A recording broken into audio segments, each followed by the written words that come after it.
Hi, my name is Caterina Monda. I'm a PR consultant from Milan, working with young creative small brands here in Italy. We are here in Triennale di Milano, Museo del Design. I'm here today with Pietro Franceschini. Hi.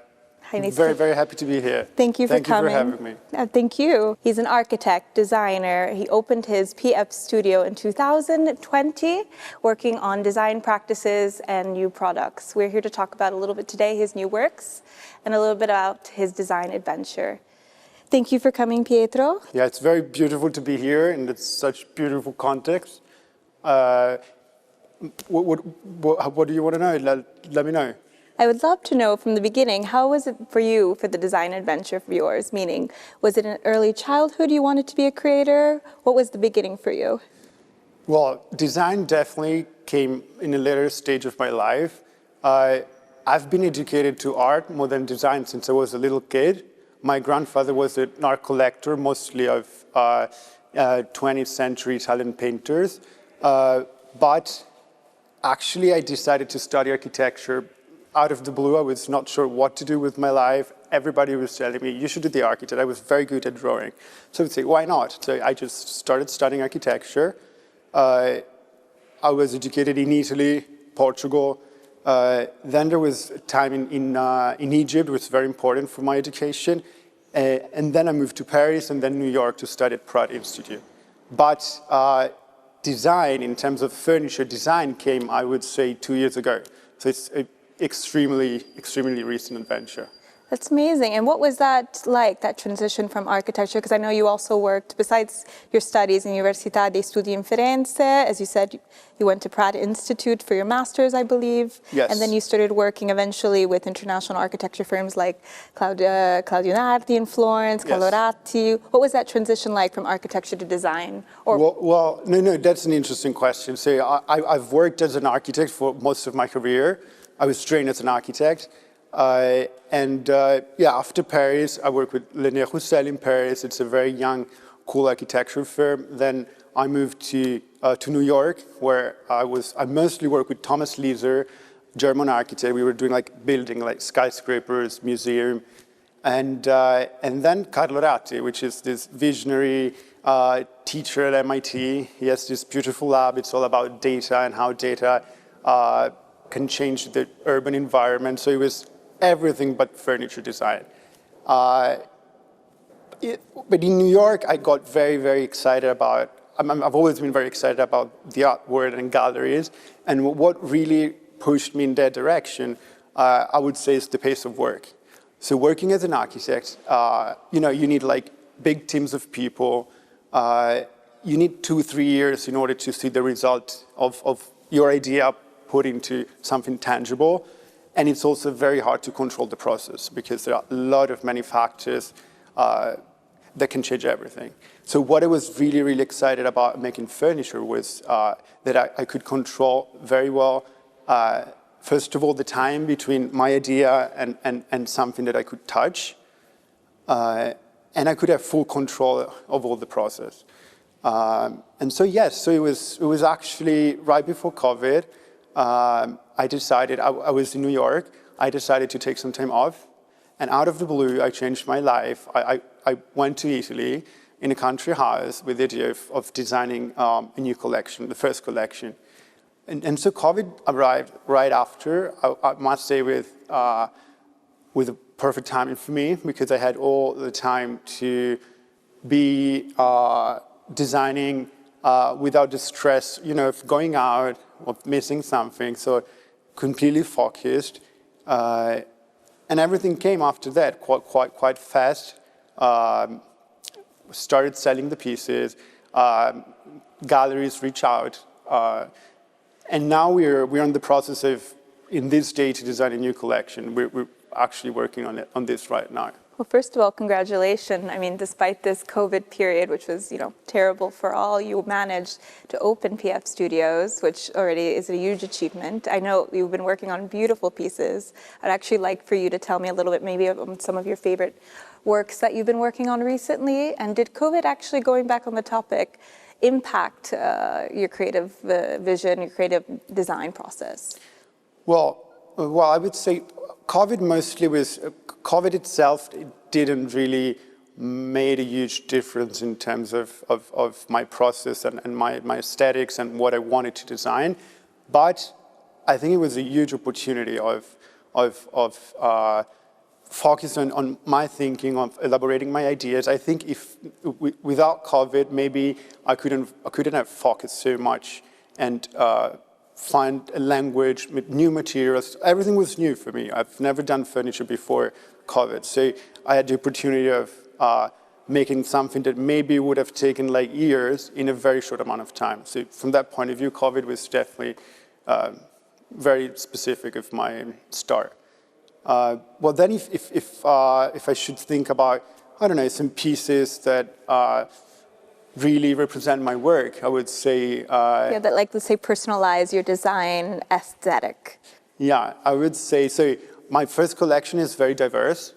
So there are a lot of different pieces. It's sort of, I would say there are 2 or 3 collections in the same. Mm-hmm. Sorry, diverse in what sense? In terms of the objects itself or its style? Both, I would say. So at first, it might not seem very consistent in terms of language. That's because I was experimenting. I was looking for new materials. For my materials, I was looking for my language. So what came out is it's sort of a diverse body of work, I think. I would say at least 3 different type of works. The first one is the Gold Arch.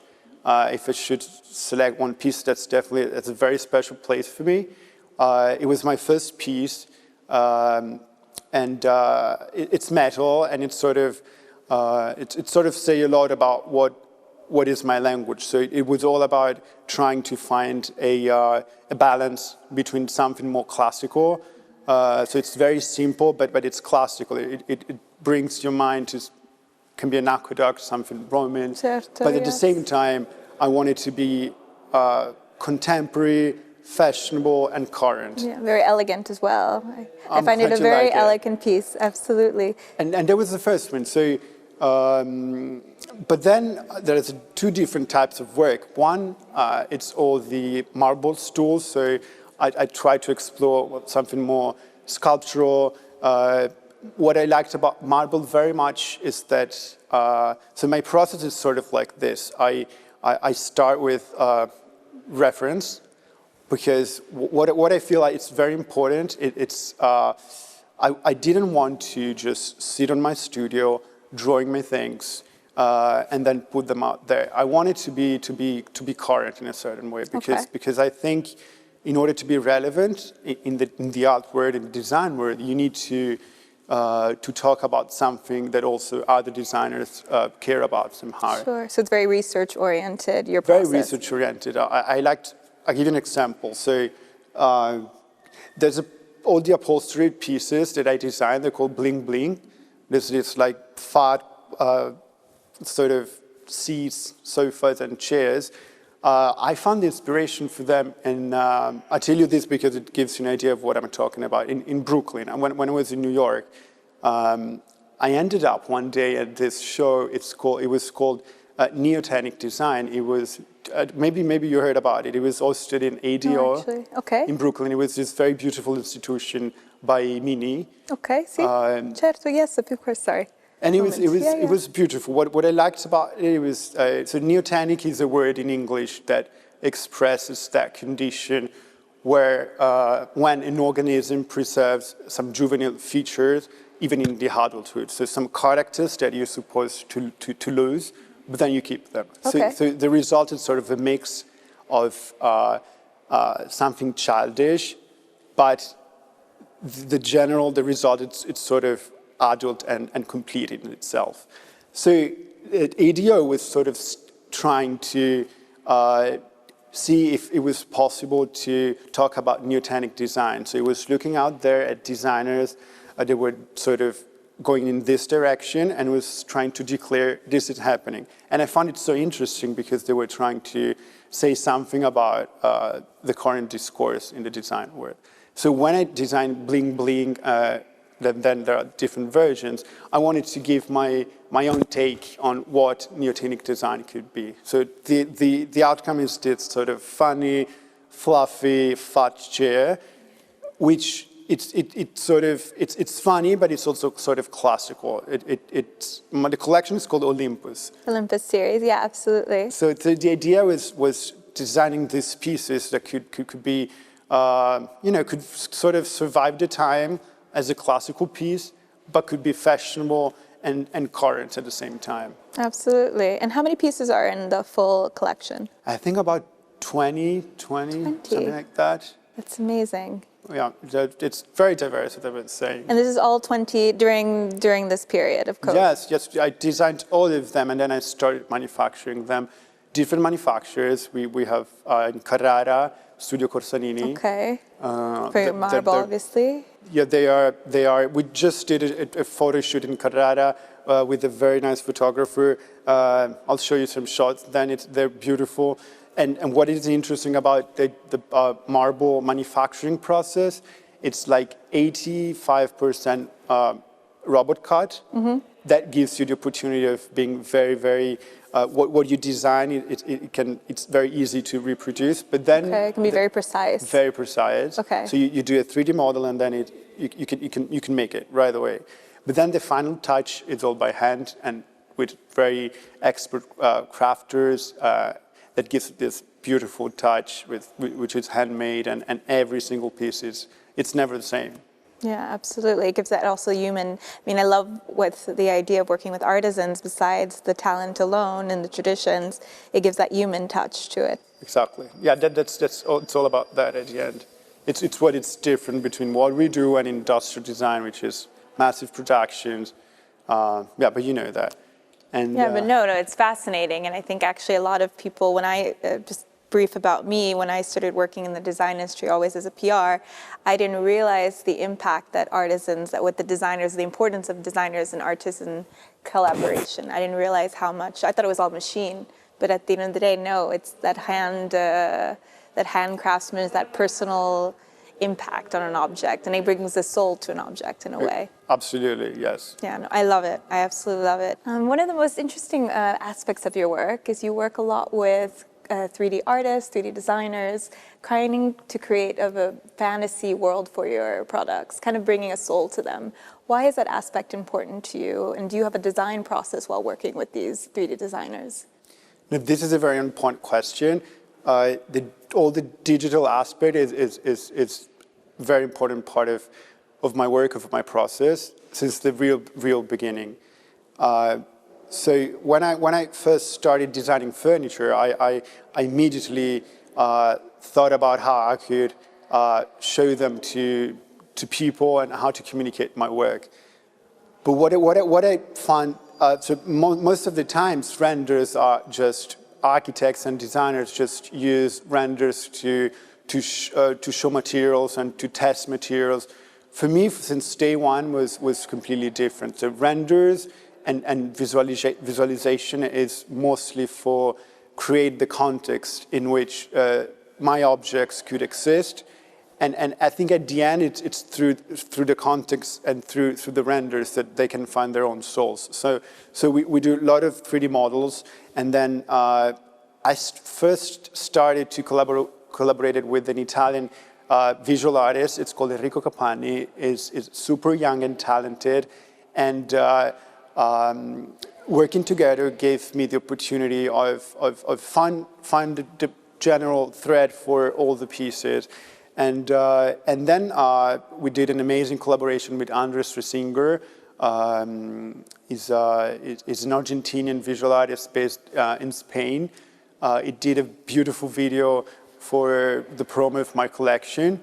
And yes, I think if you think about design, the design world today, what I see is a niche of that is sort of breaking over. So you have all these visual artists on one side that they create this beautiful, dreamy, surreal world. And recently they started populating these images with furniture, with pieces of furniture that don't exist. Some of them are, you can say they're real, but you don't really know. So the interesting thing is that those images are, you can say that they're not real, but they're not completely off. So it sort of trick your eyes. So it's an real, illusion. it's not, it's an illusion. But so you have those artists that were sort of trying to get real with these objects. Some of them already started like manufacturing them. We have 6 and 5, Andres Stressinger as well. He manufactures some of his pieces. And on the other side, I see a lot of young designers. I consider myself one of those where we wanted to, move from pure being functional, and we wanted to find a deeper meaning of what we were doing. And we were very interested in this visual digital world. And I think now, like, time are really, really mature in the design world to talk about this new stream that is popping up, if it's like in between digital and physical. And so, yes, so I consider my work in this realm, being between digital and physical. And I like very, very much when people look at my pieces. So some of them are real pictures, some of them are renders. And they're like, is this real or not? And when people ask me that, I think it's exactly what I wanted to do. It's exciting for you. Yeah. I really think it's something that it will reshape the design world, like in the next 2 years. Also because there's been recently all this Buzz. NFT explosion of works after these huge sales from auction houses. Absolutely. I actually wanted to touch upon that. So despite these COVID times, again, institutions, galleries, companies, you name it, had to move towards digital platforms to reach audiences. But then there was also this kind of trend for digital products. So using the example that you kind of mentioned earlier with Christie's, when they sold that digital art piece, I believe, for 69 million euros or US dollars, excuse me. And that was, it made international headlines. It was the talk of the town. Do you think design can, I would love, in general, your thoughts on that. Do you think it's something important that we're moving towards digital, new technologies such as AI? And also, do you think design can sell like art digitally?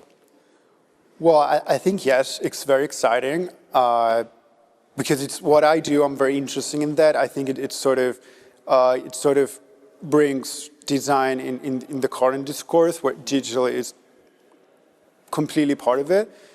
To the question if design and art, if design can be at the same level of art in terms of investment in the market, I would say not right now.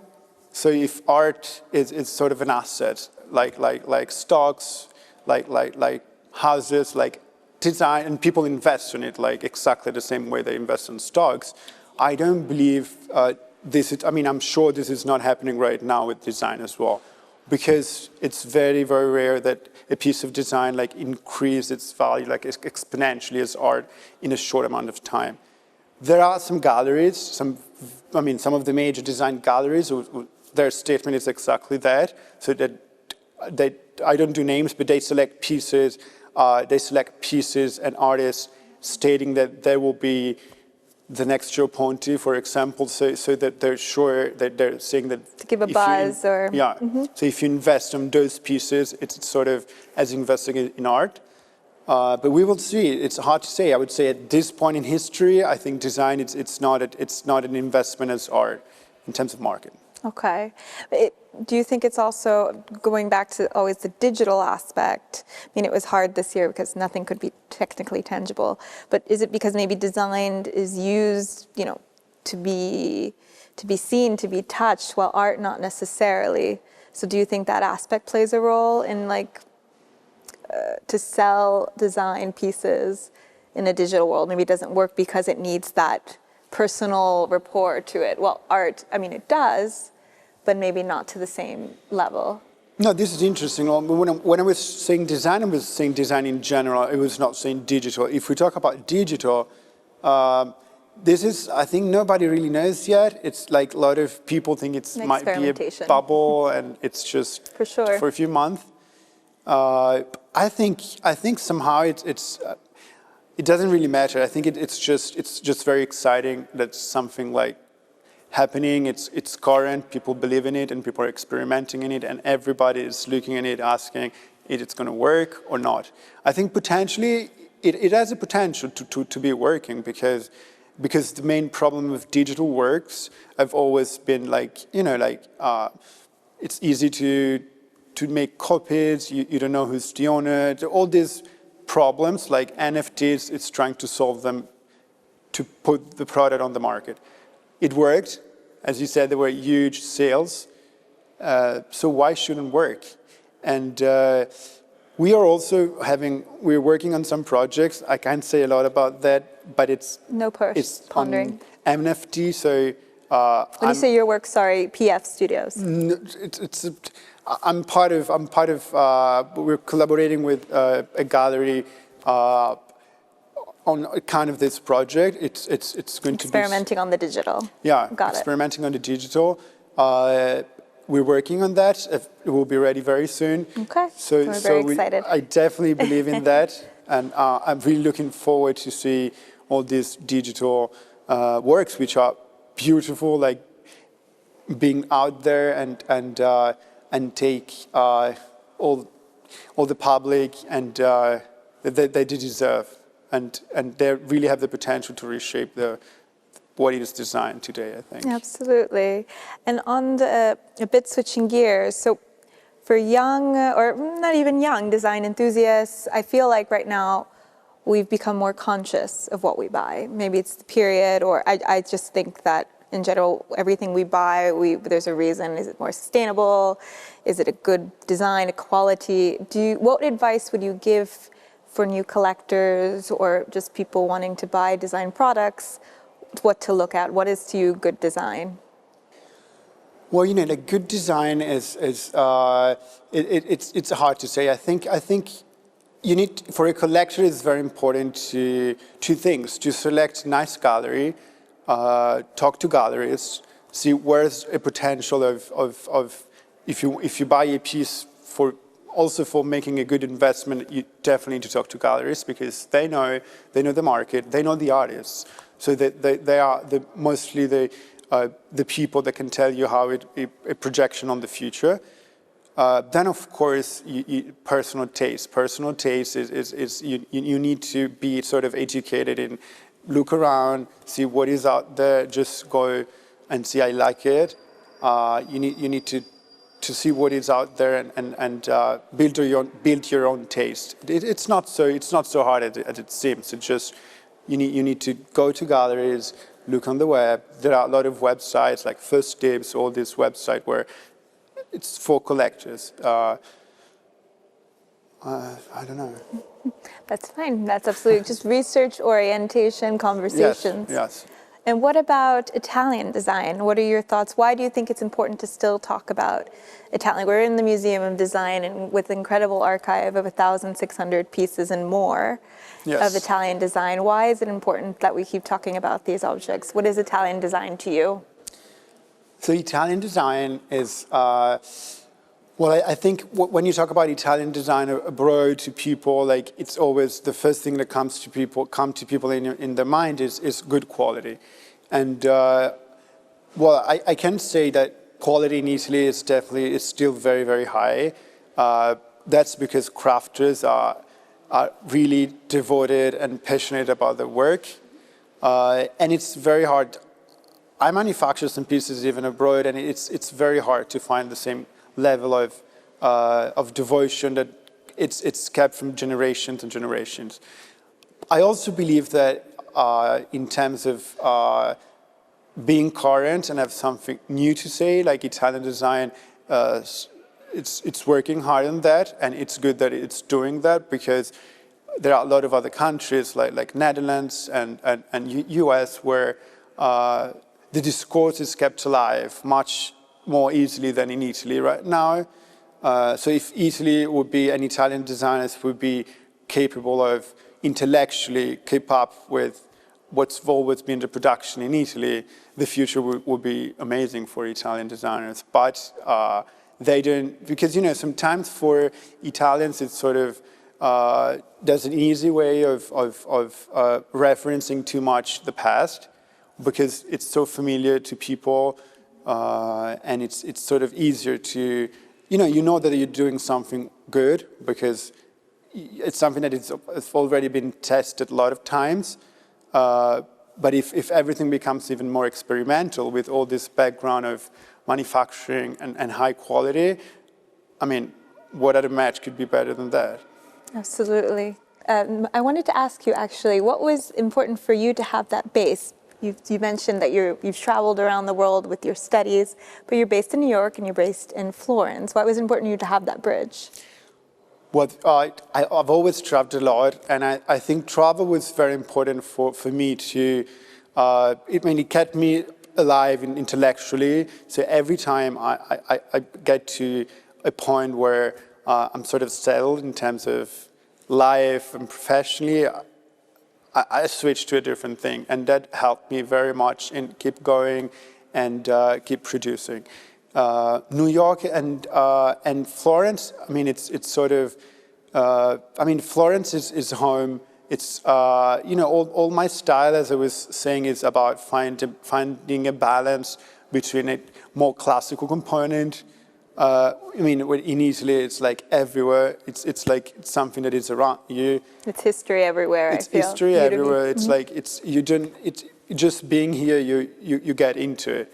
And New York I mean, being in New York changed completely my vision on design and everything. There's this desire of being part of the current discourse. It's so easy to meet other designers and new ideas pop out every minute. So for me, the idea is like being in New York most of the year, and then I like to be in Italy when I need creative time, isolation, and I need to focus on my work. So yes, so this is how I'm more productive and I can keep going. Yeah, no, it's beautiful. It's a beautiful mix of both worlds, right? I think Italy brings, I mean, I can understand why Italy brings that creative energy with all the beautiful aesthetic, the history that you're surrounded by, even the nature, and just beautiful lifestyle. And then New York is, there's that energy, that vibrant energy. Maybe it's just, I always think about like the office life, the bustling. So maybe it's that work environment that you need. So you have that perfect balance of the two. Exactly that. That's brilliant.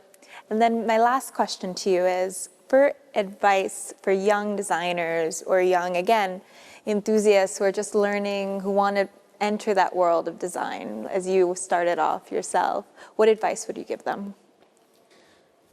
Well, maybe I have two pieces of advice that are, I mean, considering my experience, I would say that it's very important to find your way in making your design. First of all, it's travel. Travel, you need to see things, to see different things. You need to open your mind, because if you're stuck on the same thing, like you miss a lot. And sometimes you just need a lot of experience in terms of visual experience. You don't need like years and years and years. You just need to have a lot of different references in your mind and to build up your taste. That's so important. And second, I would say like being brave. I think at the end of the day, like very important part of being creative is being brave, because when you have ideas and you're processing your ideas, but they're just ideas, you don't have like a final product, something that is out there. Sometimes you're shy, or you're afraid of being judged for what you're making because it's not good enough, or it's not exactly what you envisioned. But if in that point, if you just declare it out loud, you show it to people, and you're confident about what you're doing, that's a big step in having the next step on your design, I think. Certo, of course. So thank you so much, Pietro, for coming. It was a pleasure having you here in Triennale di Milano. I think the audience were very intrigued by your wise words, and we can't wait to see what you have in store for us. Thank you, Caterina, for having me very much. It was beautiful being here. Location was great, and thank you very much. Thank you.